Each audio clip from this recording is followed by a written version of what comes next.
The second thing you need to consider, as I said, with redundancy, add more data drops than you need. Running another cable, even another 300-foot cable is only gonna cost you like $100 at the most.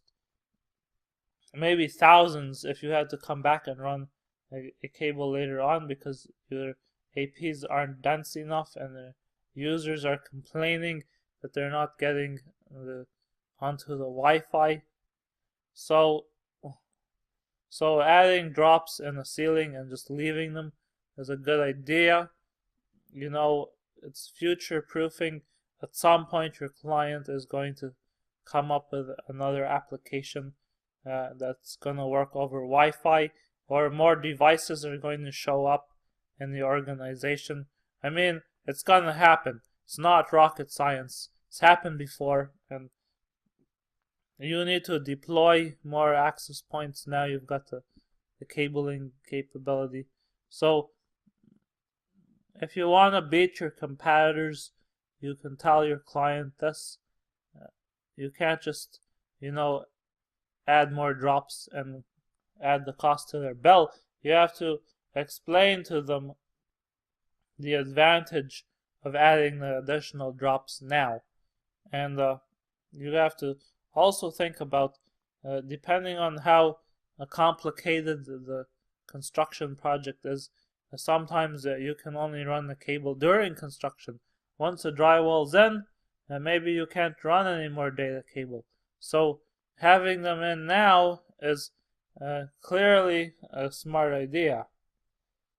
And then you need to consider, how do we design a system that functions completely even when an access point or a switch fails, which is totally possible, but you need to consider the return on investment, because additional equipment is more expensive and it has to be maintained. Not really, but you have to pay for it and install it and configure it. Do you want to spend the capital cost to make the system redundant? Now, to provide coverage in the event of an access point failure, it's very easy. You just add more access points. You increase the density of the access points until you have pretty much 100% overlap in the coverage area. What I mean by that is we make our coverage way, way, way more irritating. So now, if an access point dies, we've still got coverage. Not a big deal. Of course, if a whole bunch of them dies, which is extremely unlikely, we don't have coverage anymore, but that's not really a possibility. So we can have a failure of a single switch, which would result in a failure of the access points that it's connected to. Now, if we stagger our access points and connect half of them to one switch and half of them to the other switch, or to several switches, and one switch fails, then only the access points connected to that switch will fail. And if we've got coverage overlaps that are high enough, then the users won't really notice. And the way that we do that is, let's say we've got 5 access points here and they're all overlapping, and we've got 2 switches and they're trunked together now.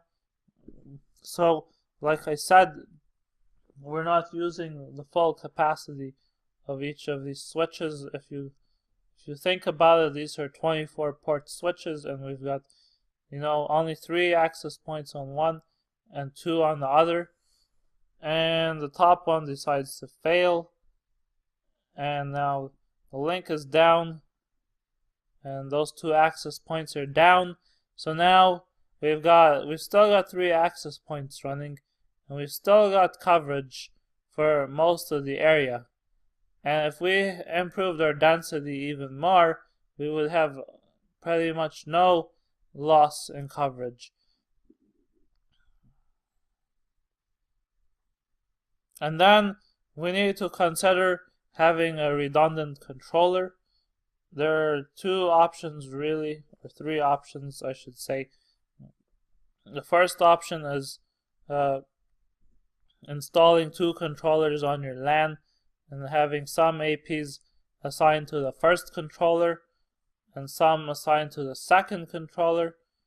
Now, if a controller fails, the access points assigned to the other controller to the failed controller can fail over to the one that's still running. The other option is assigning one controller as the main controller and one as a backup.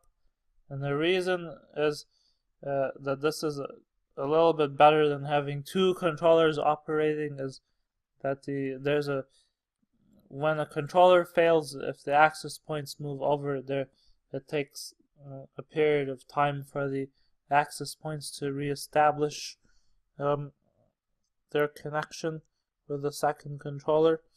And so if only half of them are establishing a connection, you've got half your network up. Whereas if all of them are establishing a new connection, then your whole network is down until they've connected. And the third option obviously is to put the controller on your LAN and then another controller in the head office somewhere. And I showed you earlier how that works. It's a very good option if you have a WAN. If you don't, then you don't. And of course, controllers are very expensive, so you need to consider how much ROI you're getting by making it redundant. Many companies don't use redundant controllers simply because they're too expensive and they don't have the budget